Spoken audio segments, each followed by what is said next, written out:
ఇది పవన్ కళ్యాణ్ తప్పు లేకపోతే ఆంధ్ర పోలీస్ వాళ్ళ తప్పు లేకపోతే కేవీఆర్ తప్పు అని చెప్పేసి నేను నిజంగా అనను. ఇది తప్పు మొత్తం మా సీఎం రేవంత్ రెడ్డిది. ఎందుకనంటే ఆంధ్ర పోలీస్ వాళ్ళకి తెలంగాణ సీఎం అని చెప్పేసి నువ్వు ఎట్లా వాళ్ళకి పర్మిషన్ ఇచ్చినావు అని చెప్పేసి నేను అడుగుతున్నా. సో గత ఎన్నిసార్లు చూసుకున్నా సరే ఇలాంటివి ఎప్పుడు జరగలేదు. సరే ఒక జర్నలిస్ట్ కాదు, ఒక కామన్ మ్యాన్, ఆంధ్ర అయినా సరే తెలంగాణ అయినా ప్రపంచంలో ఎక్కడున్నా సరే ఒక అతనికి తప్పు అనిపిస్తే మాట్లాడే అధికారం మాత్రం కంపల్సరీ ఒక కామన్ మ్యాన్ కైనా లేకపోతే జర్నలిస్ట్ కి ఇంకా ఎక్కువ ఉంటది. ఎందుకనంటే చాలా చూసి ఉంటాడు కాబట్టి మాట్లాడే అధికారం జర్నలిస్ట్ కంపల్సరీ ఉంటది. దాంట్లో నేను తప్పు అని చెప్పేసి నేను అంటలేను. కానీ ఆంధ్ర పోలీస్ వాళ్ళకి తెలంగాణలో ఏం పని, ఆంధ్రాలో ఎన్ని దారుణాలు జరుగుతున్నాయి ఇవన్నీ ఏం పట్టించుకోకుండా తెలంగాణలో ఎప్పుడు కేవీఆర్ ఇట్లా అని చెప్పేసి అన్నాడు అని చెప్పేసి ఒక టాపిక్ తీసుకొని వాళ్ళ ఇంటి దగ్గరికి వచ్చి మరి అరెస్ట్ చేసి, సరే అరెస్ట్ చేసినావు, సరే నువ్వు సో అండ్ సో పర్మిషన్లు ఇచ్చినావు, అన్ని బాగానే ఉంది. సో ఏ విధంగా ఒక ఆడపిల్లని అంత దారుణంగా చేతి పట్టుకొని అక్కడ గుంజు ఇక్కడ గుంజి అదే ప్లేస్ లో మీ అక్క చెల్లి వాళ్ళు ఎవరైనా ఉంటే అదే చేస్తారా? ఇప్పుడు ఆంధ్రాలోనే ఉండరు, ఆంధ్రాలో పోలీసు వాళ్ళు ఎవరైతే వచ్చిర్రో ఇప్పుడు వాళ్ళనే అడుగుతున్నా, అదే ప్లేస్ లో మీ ఫ్యామిలీ వాళ్ళు ఎవరైనా ఉంటే మీరు అలానే లాగుతారా?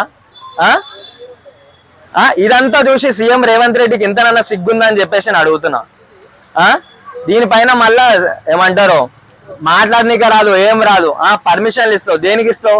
తెలంగాణ కాపాడుకొని తెలంగాణ గురించి ఎన్ని ఉద్యమాలు చేసి ఎంతమంది స్టూడెంట్స్ చచ్చిపోయారు, ఎంత పెద్ద పెద్ద కార్మికులు చచ్చిపోయారు. కేసీఆర్ ఎన్ని రోజు ఉపవాసాలు ఉండు, ఇవన్నీ ఏమన్నా గుర్తుకొస్తాయి కదా. ఆడెవడో చేసేయండి లంగగాడు, మనకేం పని? అసలు ఆంధ్ర వాళ్ళకి తెలంగాణలో ఏం పని? నాకు అర్థం కాదు. నువ్వు అంతగానం ఫస్ట్ నీకు అంతా ఉంటే అంత అరెస్ట్ చేయాలనిపించి అంతా ఉంటే నీకు ఫస్ట్ నువ్వు ఇచ్చిన హామీలు చక్కదిద్దు. అర్థమైందా? రుణమాఫీ చేస్తా అంటావు, రైతు బంధు ఇస్తా అంటావు, అది చేస్తా అంటావు, ఇది చేస్తా అంటావు, ఒట్లేస్తావు. మళ్ళా పనికిరాని ఒట్లేస్తావు. నువ్వు దేనికి వేస్తావు పనికిరాని ఒట్లు? ఇంతనా ఏమన్నా ఉందా? ఇవన్నీ పట్టించుకోకుండా పవన్ కళ్యాణ్ తిట్టిండు, ఆడు తిట్టిండు, వీడు తిట్టిండు అని అంటే పవన్ కళ్యాణ్ రోజు 1,00,000 మంది తిడతారు, 1,00,000 మంది అభిమానిస్తారు. అవన్నీ నీకెందుకు? సరే ఆయన అరెస్ట్ చేసారు, ఇంకా ఆయనట్లేదు, కానీ వాళ్ళ లేడీస్తో అట్లనే బిహేవ్ చేసేది ఎవరైతే ఆంధ్ర పోలీస్ వాళ్ళు వచ్చిర్రో అట్లనే చేసేది. మళ్ళీ బెయిల్ ఇచ్చుడు ఎందుకు, ఇది చేసుడు ఎందుకు, అది చేసుడు ఎందుకు? ఇవన్నీ పనికిరాని పనులు అని చెప్పేసి మీకు అనిపిస్తలేదా? ఏ ప్రకారంగా చూసుకున్నా సరే ఒక ఆంధ్ర పోలీస్ తెలంగాణ లోపలికి వచ్చి ఒకరిని అరెస్ట్ చేసిండనంటే ఆల్మోస్ట్ వాళ్ళకి అంత ఫ్రీడమ్ ఇచ్చినట్టు ఈయన. అర్థమవుతుందా?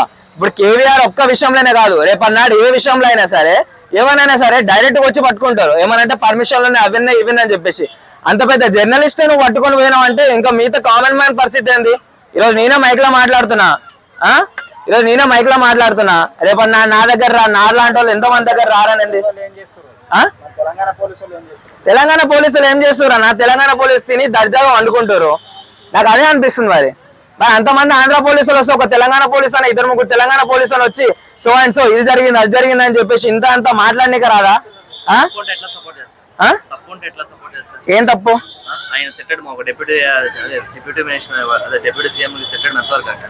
సరే పావలగాడు గివలగాడు అని చెప్పేసి ఇంత అంటున్నావు కదా. సో నేను ఒక సినిమా ప్రకారం వస్తే నేను కూడా పవన్ కళ్యాణ్కి అభిమానినే. మరి మీ అయ్య జాగిరా, ఆ జాగిరా, ఈ జాగిరా అంటే ఎవరు చెప్పిండు పవన్ కళ్యాణ్ ఇక్కడ ఏమంటారు పోటీ చేయొద్దని? ఎవరైనా చెప్పిండా? నువ్వు పోటీ చేయొద్దు, నువ్వు ఆంధ్రోడు ఇక్కడ పోటీ చేయొద్దు అని చెప్పేసి ఎవరైనా అన్నారా? ఎవడని లేదు. ఎప్పుడో పోటీ చేసిండు, ఓడిపోయిండు, మళ్ళీ పోటీ చేయమను, మళ్ళీ గెలవమను. ఇక్కడ మ్యాటర్ అది కాదు. ఎవరైనా సరే ఇప్పుడు నేను ఒక మాట అంటే అవతల పర్సన్ ఒక మాట అంటారు. అర్థమైందా? ఉట్టిగానే ఏ జర్నలిస్ట్ అన్నాడు. ఎందుకు జర్నలిస్ట్కి ఏమన్నా డిప్యూటీ సీఎం పవన్ కళ్యాణ్ అంటే మన కోపమా? లేకపోతే వాళ్ళకి వీళ్ళకి ఏమైనా ఆస్తి పంచాయతీలు ఏమైనా ఉన్నాయా? ఏం లేవు. నీ అయ్య జాగిరా అన్నట్టు అందరు ఎందుకు మరి పెద్ద పెద్ద కాంగ్రెస్ నాయకులు, బీఆర్ఎస్ నాయకులు అందరు ముత్తుకురు. మరి వాళ్ళని అరెస్ట్ చేయడానికి దమ్ములేదా? మరి ఈ సీఎం రేవంత్ రెడ్డికి మరి వాళ్ళ సొంత పార్టీ వాళ్ళు ఎంతమంది అన్నారు, రే పవన్ కళ్యాణ్ ఇటుకు వస్తావా, నువ్వు బతుకుతావా అని చెప్పేసి ఎంతమంది ఏమంటారు వాయిస్ రేజ్ చేసిర్రు. అట్లాంటి వాళ్ళని ఏం చేయలేకపోయారు కదా. మరి ఇట్లా జర్నలిస్ట్ మీదకి వాళ్ళ మీదకి వీళ్ళ మీదకి రావడం ఏంది అసలుకి? సో ఏ ప్రకారంగా చూసుకున్నా సరే నువ్వు ఇప్పుడు ఇచ్చిన ఆంధ్ర పోలీసు వాళ్ళకి, నేను ఆంధ్ర పోలీసులు కాదంటలేను, వాళ్ళు కూడా పోలీసులే. కాకపోతే అట్లా ఇవ్వద్దు. ఎందుకనంటే ఈరోజు ఇదైంది, రేపు ఇంకోటి అవుతుంది. ఏదైనా సరే నువ్వు చూసుకుంటా అన్నా అని చెప్పేసి నువ్వు అంటున్నావు. కానీ నువ్వు ఫస్ట్ తెలంగాణలో పని మంచిది, ఆంధ్ర వాళ్ళ గురించి మర్చిపో. నువ్వు తెలంగాణకి సీఎం అర్థమవుతుందా? నువ్వు వాళ్ళకి పర్మిషన్ ఇస్తా, వీళ్ళకి పర్మిషన్ ఇస్తా అంటే నువ్వు ఈ 3 సంవత్సరాలు అవుతుంది, నువ్వు పొడిచింది లేదు, పీకింది లేదు ఇక్కడ తెలంగాణలో. ఇవన్నీ చేస్తే మళ్ళీ ఏదో తెలంగాణని ఆంధ్రాని మళ్ళీ కలుపుదామని చెప్పి చూస్తున్నాయేమో నాకు తెలిసి. ఎంతమంది చచ్చిపోయారు తెలుసా? మన ఇంట్లో ఎవరైనా చచ్చిపోతే మనకు తెలుస్తుంది ఆ బాధ. ఇంతగానం పోరాడి ఇంతగానం చేసి తెలంగాణను తెచ్చుకొని అది చేసి ఇది చేస్తే ఈరోజు డైరెక్ట్ ఆంధ్ర పోలీసు వాళ్ళని డైరెక్ట్ తెలంగాణ లోపలికి వచ్చి అరెస్ట్ చేయించినావు.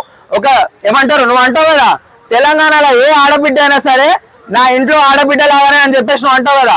ఈరోజు మరి నీ ఆడబిడ్డని అట్లా గుంజులాడిర్రు, మరి నువ్వేం చేస్తున్నావు ఇక్కడ? నువ్వు నీ ప్రభుత్వం ఏం చేస్తుంది? ఏం చేస్తలేదు. ఇక్కడ ఏ ఆంధ్ర పోలీస్ వాళ్ళది ఎవరి వాళ్ళది ఏం తప్పు లేదు. సీఎం రేవంత్ రెడ్డిదే తప్పు. అడ్డమైన పర్మిషన్లు ఇచ్చి అడ్డమైన రాజకీయ నాయకుల అడ్డమైన పనులన్నీ చేస్తుంటే ఎవడు చూసి ఊరుకోడు. నీకు ఇంకా 2 సంవత్సరాలు ఉంది, ఏం చేస్తావో చెయ్యి.